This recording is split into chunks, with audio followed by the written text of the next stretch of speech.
This episode is brought to you by Kia's first 3-row all-electric SUV, the Kia EV9, with available all-wheel drive and seating for up to 7 adults, with a 0 to 60 speed that thrills you 1 minute and available reclining lounge seats that unwind you the next. Visit kia.com/EV9 to learn more. Ask your Kia dealer for availability. No system, no matter how advanced, can compensate for all driver error and or driving conditions. Always drive safely.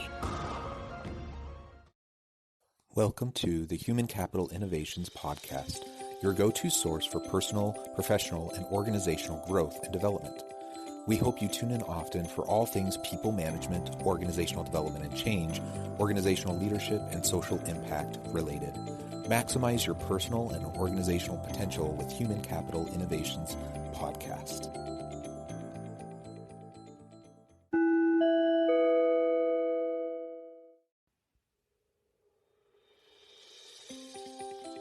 Welcome to the Human Capital Innovations Podcast. In this HCI podcast episode, Jennifer Mackin and I have a conversation on the recent comments by Tesla and SpaceX founder Elon Musk that the biggest problem with corporate America today is that too many MBAs are running the show. Is he right?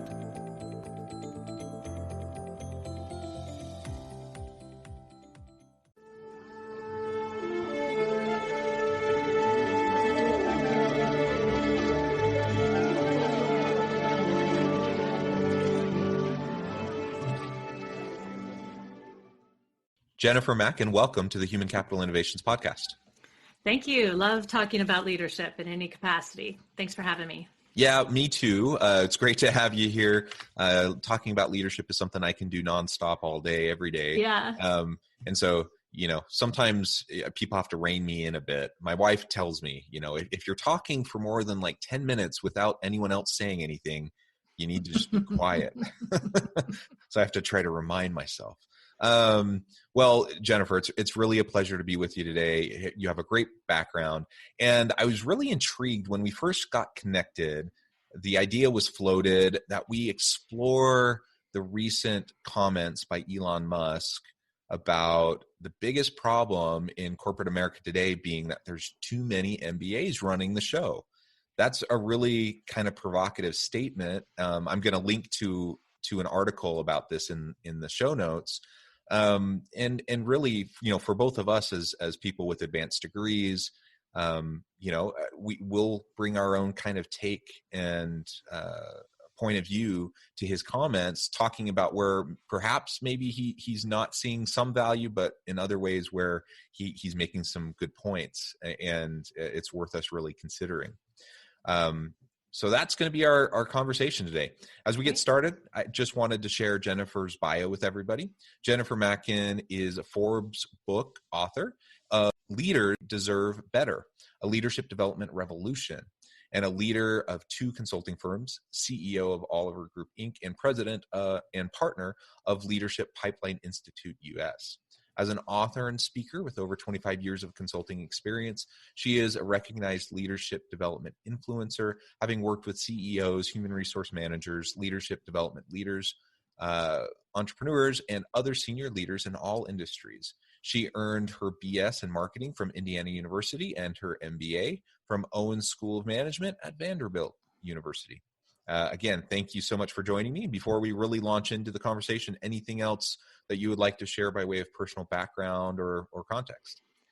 I think you shared a lot of my background, and people can find that a little bit easily. But one thing I was thinking about as you were talking is that I've learned about myself and thought about recently is that I'm really a change agent at heart. And I really like challenge and complexity, and really status quo just isn't an option in my book. But I also believe that leadership development for all of us is a journey, a lifelong journey. And so I've dedicated my career to helping people, helping businesses, which also ultimately helps the communities that they're in reach their best and performs at their best. So I think kind of connecting what I've done in my career to why I keep doing this and why I wrote this book, that's kind of the why for me. So I love change, and we've had a lot of it recently, and a lot of people I find it stimulating, but a lot of people are flat-footed by it. And so I think leadership is needed more than ever right now. Well, I completely agree with that. And I share your orientation and passion. I think we all have the potential to be really meaningful and impactful change agents. And it doesn't require formal leadership roles or a position in hierarchy. We all have the opportunity to influence. We all have the opportunity to make a difference. And so when we start to frame our existence and our professional life that way, I think it changes the game in terms of, like you mentioned, how many people get caught flat-footed. Many people are more comfortable with the status quo. I also am one that I kind of get bored with that. And so I want to continually try to improve things and help people maximize their potential, organizations and individuals. And, whether you see yourself as that person who's going to change the world or not, I don't think that's what we're talking about per se. It's really just about seeing the role you play within your sphere of influence. You have the capacity to change your life for the better, your families, your communities, your team, your workplace. You can do it. And so that's really where a lot of my energy goes as well. I know yours does. So we have similar whys, I guess is my point. Yeah. It sounds like it. It sounds like it. And, mostly it's one-to-one kind of learning. And I think with podcasts, with the books, that can reach one-to-many, which gets me excited, to share our thoughts with many people instead of just one-to-one, although that has to continue and we have to learn from them as well. So. Yeah, for sure. And another thing you said, when you referenced being flat-footed, the pandemic has really shaken things up. It's turned people's worlds upside down, and no doubt about it, it's created a lot of challenges for a lot of people. Health challenges, mental and emotional health challenges, certainly economic challenges, lots of difficult things people are dealing with. And I would never want to minimize any of that pain and suffering that people are trying to grapple with. On the one hand. On the other hand, there really has been a tremendous amount of opportunity that has come out of this environment that we're in. And for those who are a little bit more agile and a little bit more comfortable with ambiguity and complexity and are willing to embrace change, I think this has really provided us a lot of opportunities. And I know a lot of people tune into this podcast for that very reason. They want to think about new ways of framing their experiences, perhaps new tips and tricks and best practices, things that they can do just to make the most of the moment that they're in. And I think ultimately that's what we're both all about. Yeah. And we're talking today about what makes a top leader successful in terms of background. But what I've seen through the pandemic in particular is that if leaders move quickly through this in terms of recognizing how it affects their lives and their businesses and making change happen, communicating that throughout the organization and doing it quickly, they have been on a whole, winning through this, even though it's probably one of the more difficult things they've ever done. And those that are receiving information on a daily basis and then saying, okay, well, how does this affect my business, vaccines being the one that's most recent, and how are we going to handle that as an organization? And but really responding confidently and quickly and being informed has really separated those who have done well and some who've struggled. Some have struggled just because of the kind of industry they're in. But I think it takes those types of things to be a good leader through this change and others. Yeah, absolutely.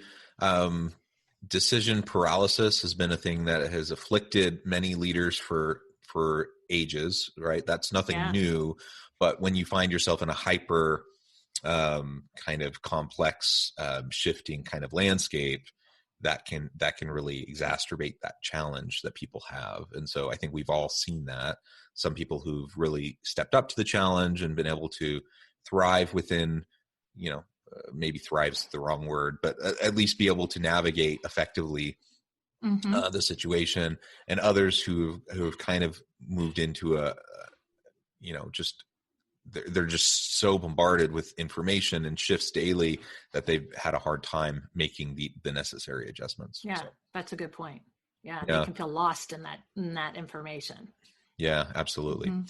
Well, so let's pivot now a little bit and talk about, again, what does it mean to be successful? And the provocative statement by Elon Musk was that the biggest problem with corporate America today is that too many MBAs are running the show. So no, I mean, often we think about MBA and MBAs as being one of those degrees that business leaders need to get so that they have the competencies and capabilities to successfully lead an organization in all the core facets, right? That's what an MBA does. It prepares you in terms of the finance elements, and it helps you with the people management pieces and the marketing pieces. It rounds you out as a leader, so you have a good in-depth understanding of all those areas, and then you can specialize and go into different approaches. Mm-hmm. So, I mean, that sounds good, doesn't it? So what's the problem? Where do you think he's coming from when he's talking about corporate America's decline or the difficulties that we face coming from too many MBAs running the show? Right. Having an MBA myself, my first response was, that's not right. He's also a very successful entrepreneur, and nobody can say otherwise. So I think it's a pretty broad statement that he's made, but there's some merit there, and I think it's unfair in a lot of ways. So I don't know anybody with an MBA that disregards product or their customers. And so kind of with underneath why he believes that was that MBA leaders focus too much on financials, focus too much of their time in the boardroom, and less time with their customers on the front line, with their people, and focused on their products. So, I don't believe you need an advanced degree in order to be successful and to be well-rounded, as he's mentioning, as you're suggesting an MBA does. It doesn't mean that those with an MBA come out and leverage all of those things, because it's very easy, I think, to focus on the financial aspect. But it's a lagging indicator of success. So I think there are pros and cons to what he's saying. I was thinking back to my time at Vanderbilt's MBA program, and I think a couple of things make this ring true for me, what he's saying. And that is, I see that professors can often be really academic versus practical and bring, real experiences. And I had this unique experience of having leveraged this behavioral assessment, and you may know about it. It's called predictive index. And it measures just style and, just general how people approach the work that they do. And so I had the opportunity to give that survey to a lot of my classmates, a lot of my peers in the graduate program. What I learned is the majority were opposite from me. I mentioned I like change. I'm pretty strategic. I live a little bit higher than some. And so I found out that these are the individuals who are really drawn to get further education. They're really drawn to get to be a specialist in their area, right? That's one reason people come back for their advanced degree.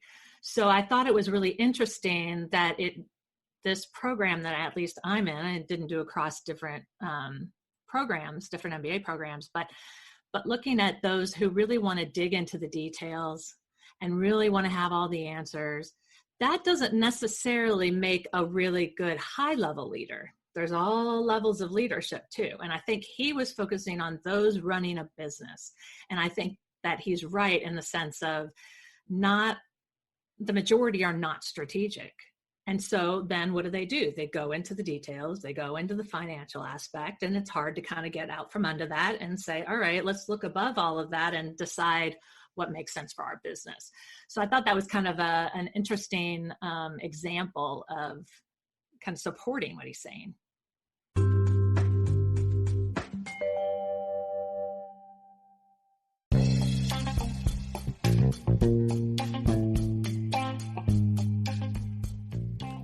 I'm excited to announce the publication of my new book from HCI Press, The Alchemy of Truly Remarkable Leadership: Ordinary, Everyday Actions that Produce Extraordinary Results.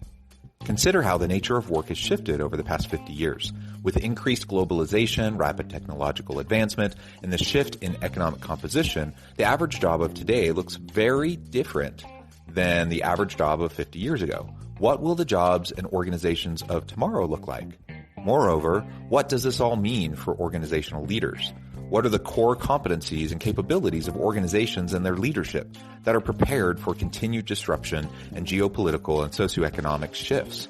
Regardless of what the future holds, increasingly, leaders need to be socially minded, data-driven, decisive, champions of talent, and disruptors of the traditional notions of leadership, teams, organizations, and work.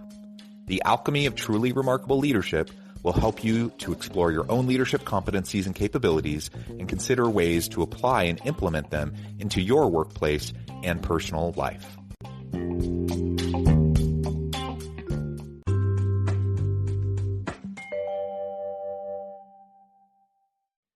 Yeah, I agree. I think there often can be too much of a tendency to be too financially driven in our decision making as leaders. Mm-hmm. So I think that critique is a valid one. But your point about, like, you don't actually need an advanced degree to be a successful leader. Absolutely, I completely agree with that. I mean, he's an example of that. We have examples now. For most people, they're not going to become the next Steve Jobs or Elon Musk or whatever. And so I'm a proponent of, higher education to level the playing field so people can get opportunity, and not everyone's going to be a successful entrepreneur. That's fine, right? Mm-hmm. But certainly there are very incredibly capable, intelligent, ingenious people who don't need an MBA or any degree for that matter in order to be successful in life. I completely agree with that. And so there's nothing magical about getting that MBA that's going to help you be successful. It's like anything else in life. It's about going through the process, learning about yourself as you go through the grind of that kind of a program, developing some specific skills and competencies that are going to help you be successful in life. But then it's what you do with it afterwards that really matters.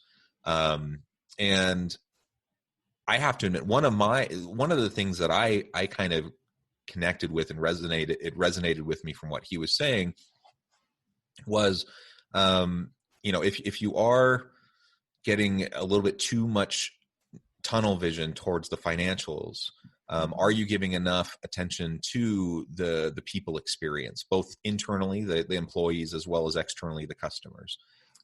My general sense is that, many organizational leaders in the C-suite don't give enough attention to those areas. Is that because there's a lot of MBAs? I don't know. That's the reason, but certainly it's a hard thing to get you for us to be able to set aside all of those mechanisms, that drive the financial focus to focus on people. It's a challenge. And that's not just an MBA issue. It's the way our corporate world is set up, short-term types of incentives, right? Quarterly returns and earnings and trying to look good for the shareholders. I think that has as much to do. I think that has as much to do with it as anything. And so, the question then becomes, how do you disrupt that so that you can focus on those areas that are going to drive the long-term sustainable success of an organization? That's a really important question. Another piece that was kind of connected to what I think he was saying, having someone who's kind of has a broad way of understanding the world and thinking can sometimes allow us to have more mindful and considerate approaches towards ethical decision making, right? And how we connect with the world. And that's one of the things I've been concerned about, seeing trends in recent years over the last couple of decades of how a lot of MBA education has started to reduce or even completely eliminate curriculum around ethical decision making. And then we see all these, I mean, there's nothing new about scandals, and there's nothing new about exploitation of environment, people, consumers. But there are some pretty darn high profile cases in recent years. And I just can't help but wonder, we're preparing a lot of people through MBA programs who in large part through incentive structures and through the way that education is structured, that they end up focusing on the numbers. They don't end up focusing as much on the environment or the people, the triple bottom line types of indicators. And ultimately that can lead to negative outcomes for a lot of people. And so that's something that, again, it's not necessarily an MBA thing specifically, but I think he makes a good point there. Yeah. And you make me think about, what is missing from an MBA program, or any program that's advanced. And I think the ethics piece that you mentioned, but as I think about it, I didn't have a class on leadership. I had team kind of class, but what's missing is how do you develop people? That's what a leader is. I didn't have any classes on how to develop people.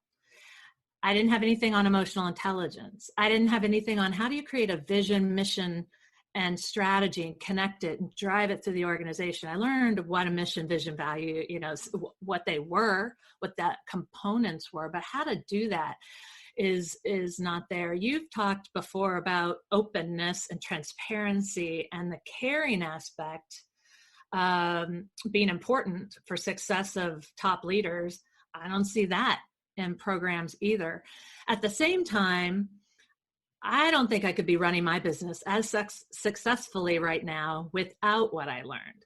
I came in at 28 years old into my MBA program, graduated when I was 30, and I was old in my class. So if the average is 25 years old, I don't know if it is still now, but let's just say that's what it was in my class. Most people at that stage of their career could use some well-rounded education around how a business functions and all the pieces of it. And then how you take that to become a really strong leader, whether it be the leader of the entire company or throughout the organization, that's what you do with it afterward. So I don't think we can blame the MBA programs or the universities, except for I do think that they could improve their content and what they actually are transferring in terms of knowledge, so that people realize when they leave their MBA program that leadership is about developing people. That's your first job. It's not the function that you're in. It's not marketing and finance, it's people. So that's how I think it also connects, one more thing, to leadership within organizations. I don't think organizations are not good at developing people either to good leaders. There's so much missing, and that's what my book is about. And so if we don't do it in our advanced programs and we don't give it when they come to an organization, where are they going to get it? That's, I think, the bigger problem. Yeah, and it is a problem. Where are they going to get it? That's a really, really great point. So people can try to get it by tuning into podcasts. There's a lot of them, right? There's lots of leadership books, so there's avenues to gain that kind of content, to get to critically self-reflect and to try to build those capabilities. But the question is, why wouldn't you do that through corporate development programs? Why wouldn't you do that through traditional higher education programs? And I don't have a good answer for that, other than, there's always resource constraints, and I think things get squeezed, right? Like I'm a university professor. I teach both undergrad and graduate courses, including MBA courses. I've been on curriculum committees and MBA committees, that determine how the programs are structured and what types of courses are offered and, who gets accepted and all those types of things. And honestly, my experience has been that the resource constraints, as much as anything, dictate a lot of what ends up happening. And it's kind of like what happens when you're in a recession. When business is good, companies like to invest in their people, and they like to have training programs and those sorts of things. But as soon as things start to tighten up, those are often some of the first things to go. And I've seen that happen within the higher education space too. So, legislatures are reducing budget allocations towards state universities, for example. And so what ends up happening, you start to cut programs, or you start to trim back programs. You start to cut out things like, well, do you really need ethical decision-making as a class? Because that's just like, you can't really teach someone to be ethical. And so it's just embedded throughout the program. Or do you really need a leadership class? Because that's just embedded throughout the program. These are the types of conversations I've seen both at my university and at other places. So I know it's happening. And I know that the squeeze ends up pushing some of those things out. When do you get the chance to have more specific training on effective communication, on emotional intelligence, on these types of issues that you were describing? Yeah. We just don't have enough of it. And we need more of it for sure. Yeah. And I feel like I have one solution to the problem when it comes to the corporations or companies, not even just big corporations, but companies as a whole. We're putting billions now into development now. And yet CEOs and leadership teams, they would all say, I don't think my people are ready, or I don't know if they're ready. So to me, it's not about the curriculum as much as it is about connectivity of the leadership team to the work that's done in development. Is the people plan connected to the strategic plan? Is it reinforced when they're finished with their learning? Do leaders see it as their job to continue to reinforce and coach this learning? So I don't think what it takes to be a good leader has changed much. We still need to communicate well. We need to manage performance. We need to have conversations and teach and coach. And so to me, we don't have to change that curriculum as much as we have to change the environment. And I have a tool that actually can look at some of those things and help a senior team align around, what are you doing well? What are you missing? Because they have no way to link. If I put more money into development, it's going to get us X, Y, Z. So they say they don't have resources, but I'm not sure that's the problem. I think the problem is that they're not using them in a way. And then they delegate it to HR, which I think they're very competent in developing people, but if it's not connected to the leadership team and what they care about, it's just not going to work. So that's kind of what I'm thinking, John. Yeah, I agree with that. I think you have to be able to connect the ROI, right, of all of these efforts.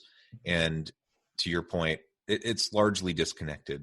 Even in some of the organizations that do it the best, it's still not as sophisticated as it should be. And so there's this disconnect, and you can, it's pretty darn easy to see, you roll out a new product or service, you track customer satisfaction with that, and you see sales, and then you can make some determination, like it's quite clear, what the impact is. We don't always see that. We don't have all that kind of clarity oftentimes with the people side of things. That's not to say that it's not possible. It's just oftentimes the energy isn't put behind it to create an assessment plan and a sustainability plan, and to really figure out how are we going to measure this, right? Yeah. And I don't think they see a way to do it differently. And if they did, they would do it differently, and so yet it's in the top 3 focus areas for CEOs with any survey I've seen of what do they care about, what are they worried about. It's people development. They know that connection of people being ready to their strategic execution. And again, leaders are supposed to develop people so that we can execute the plans. I mean, simple, but not simple, Yeah. Everything you're saying and things that I find myself repeating over and over again on this podcast or in various things that I write, it's just not rocket science. Like not a whole lot has changed in terms of effective and successful leadership, there are Yeah. key principles that you just need to do consistently, right, over time. And if you do those things, you're going to be more successful than not. And the problem is it takes continual attention. It takes sustainability, focus, and people just get caught up in the daily grind of whatever they're doing, and they lose their focus, or they start to, their priorities, aren't towards, their leadership development or the development of their people for a variety of reasons. And so it's not rocket science. I think that might actually be part of the problem too, because, someone who doesn't have a lot of leadership competencies, but they listen to a podcast like this and they say, well, yeah, I get everything they're saying. I totally understand that. And they probably even can see examples of where they're doing a lot of the things we're talking about. And so then they think, oh, I'm good. Rather than realizing, well, it's, self-awareness, that's the first step, and then you build from there. And so while it's not rocket science, it does take continual effort, and we can build that muscle and that capacity over time. And it's not a box you can just check, and say, okay, I've learned how to be a good leader. I'm done. I'm good, and move on. And that's why I say it's a lifelong journey, and I think that's what I love about people like Elon Musk is they're going to throw something out there that has some truth to it and is going to cause a little bit of a rise from people. And then we end up talking about it and we can improve it. And I think that's probably why he does it in some ways, is to just stir things up. And I think we need to stir up leadership development because it's been done the same way forever and it needs to change to really be effective. So I love that he brought this up and that we were able to talk through it. Yeah. And I agree. Shaking things up often is a good thing. So in this case, I think that it's a conversation that needs to be had both in the university space and the corporate space for people like us who do consulting work and coaching work with others. So I've really enjoyed this conversation, Jennifer. I know we're short on time, and I want to be respectful of your time. But before we close, I just want to give you a chance to give the final word and share with listeners how they can get connected with you, find out more about your book and anything else that you'd like to share. Absolutely. I think that anyone who works within an organization who cares about leadership can benefit from some of the stuff I've written, some of the podcasts I've had and the leaders I've had on there. And so they could go to jennifermackin.com, which is MACKIN, jennifermackin.com. And all of my resources are there, including the first chapter of Leaders Deserve Better, a leadership development revolution, so they can get a taste of what I'm putting out there as a potential solution for any company that's trying to improve in their development efforts. So I appreciate the opportunity, John, to talk with other specialists like yourselves in this leadership space, because it's more important now than ever before. Yes. Well, thank you so much, Jennifer. It's been a real pleasure talking with you. The time flew by. We could go on and on and on all day. I do hope that listeners will reach out, get connected, check out your book. I think Jennifer has a lot to offer everyone, and please reach out and see what she might be able to do to help you in your organization. I hope everyone has a great week, that you can continue to stay healthy and safe, and I look forward to talking with you again soon.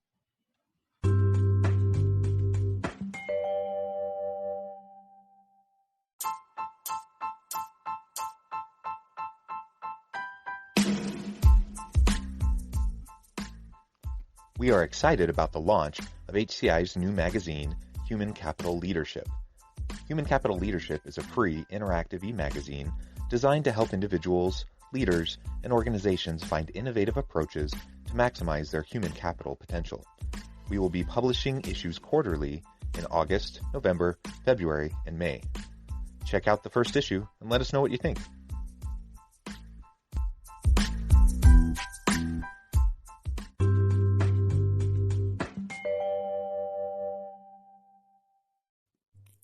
Thanks again for joining us for this episode of the Human Capital Innovations Podcast. I hope you stay healthy and safe and that you have a great week.